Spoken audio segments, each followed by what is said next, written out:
fasulun 10 kero sappa ɓongol fil hayd no yewta en fi lurdu. Wanni saw sonnaɓen koɓe façonji koɓe catégorie koɓe groupe aji koɓe noneji mo butada tun ko fuɗɗotoɗo tama yi'ugol ella mo tawata wowa koye nde fuɗɗi on ko façon ñawre feere wa mutada tun e wowɗo o no wowi yiwde ella koko wowimo o ko feere wa hamilun e sowiɗo oɗo kadi ko feere. ñawje ɓeɗo ɗen tati ko ɗum wonɗe ndetande sonnaɓen ko ɗi façon ji tati. wa aktharul haydi ko ɓuri ɗuɗude e fiilordu lil mubutada ati wonande fuɗɗotoɗo tawɗo ko premier makko onni ko ɓuri ɗuɗde kon 15 yawman ko balɗe 15. so fuɗɗi hande yiide ella o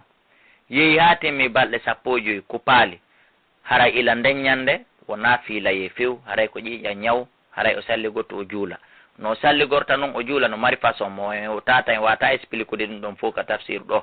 haray on ɗon sonnajo yo noddu en ma moodi on ɗon sonnajo yo noddu en ka numéro téléphone 68 60 53 09 même numéro e réseau ji ɗin fof si wona areba. bon walil mo tadati no wodani wowɗo on kadi wowɗo yiide ella on ɗon no wodani mo aada to a aada makko on fa in tamada biha si duumike e makko adda mo ƴiƴan ɗan kupaali balɗe 5 ma 6 ma 7 ɗen balɗe feƴƴiti ɗan duumike ɗan kupaali kono no warrata zarat ko ɓeydi ɗon salatata ayamin balɗe 3 siko 7 wonta 10 siko 5 wonta 7 siko 12 wonta 15 do malam to jawis ko konko tawata feƴƴaali aada wowɗo on wo balɗe 3 ɗe ɓeyditi ɗe wota nawi feƴƴu 15 yawman toujours kadi balɗe 15 wanon fuɗɗotoɗo on kan kadi toujours ka feƴƴi ɗon balɗe 15 ko en andu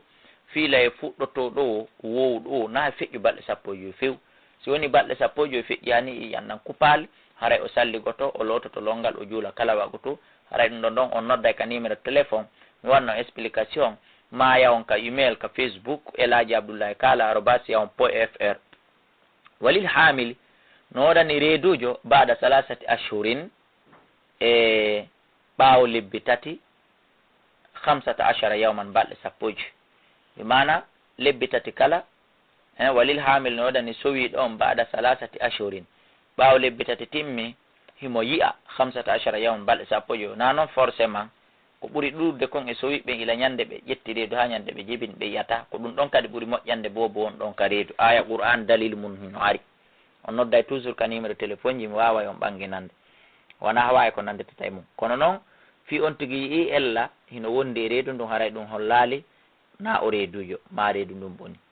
o baada 6 ashurin ɓaawo lebbi 6 kala kadi on tigui no wawa yiide e shuruna balɗe 20 wona hawawi ko nandetata e mum haray si on tigui yii tun e nder nde dumum neɗo haray kontete fi loddu fa in gasa addamu si yiyan ɗan taƴi laffat ko yo kontin ayyamihi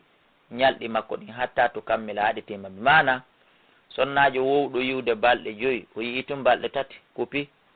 balɗe 2 ɗen fof ko yo kontu ko fiilaye ko tuma ɗen 2 feƴƴi so fuɗɗi to juulugol masalan hatta to kammila hatimma aadata aada makko on wala helu dagantako lil hayde fiiliɗo salatu no julde few fiiliɗo juulata wala sawmun wona korka kan noon o yoɓoyay julde nden o yoɓata wala tawafun wona wangagol wala masu mushafin wona memugol ɗeri qur'an wala dukhulu masjidi wona natugo ka juulude fi fittugol ma weƴƴutugol wala yahino fayimo qada on yoɓugol lissawmi korka kan rek duna salat ko alda julde nden waɗira to a janggi makko on jaisatun hino dagi mo ay jangude hara koyo ndaru ka tabulo ma a fontane qur'an o wala yahillu dagantako li zawji ha moodi makko kadi farju makko kanko wonɗo fiilade on amma noon ɓandu ndun reedu ndun enɗi ɗin ɓandu hedditindu no fof hino dagani sonnajo nene Aisha ɗon andi maki womin simɗo yiwde nun ella mi ɓisay no fartay a moƴƴa nelaɗo fijira ɓandu an no fof muɗum ɗandi sahabajo kadi landike nelaɗo nelaɗo kon ɗum daganimen e sonnaɓe amen ɓen si ɓe yiide ella nelaɗo maki ma fawgal isar woko ko woni kon ka sengo dow wudere donc ko farju on tuwoni dagaki ko ɗum waɗi si kanko akhdari tigui o précisi wala luli zawja daganta ko moodi makko farju on rek woni ko fanda wala ma bayna surratiha wa rukbatiha yiha o wuritode wona kon hakkude wuddu ndun e koppi ɗin ɗum ɗum fof kanko gorkon yo terto hakkude wuddu ndun e koppi ɗin kono haqiqa tan wona ɗum ɗon fo do harmani mo memugol ko farju on harmani mo memugol hatta tasila ha sonnajo looto wona kadi dewigol ɓeygu ma ino harmamma ha ƴiƴanɗan kupa hande kadi ɗa wawi yettade makko ko tuma ƴiƴanɗan kopi o yahi kadi o lotoyi longal ngal fi ella on acciti kono lotoyaki longal ngal haray hani o laaɓanama haray hani o daganaki ma en faami ka enen worɓe ɓe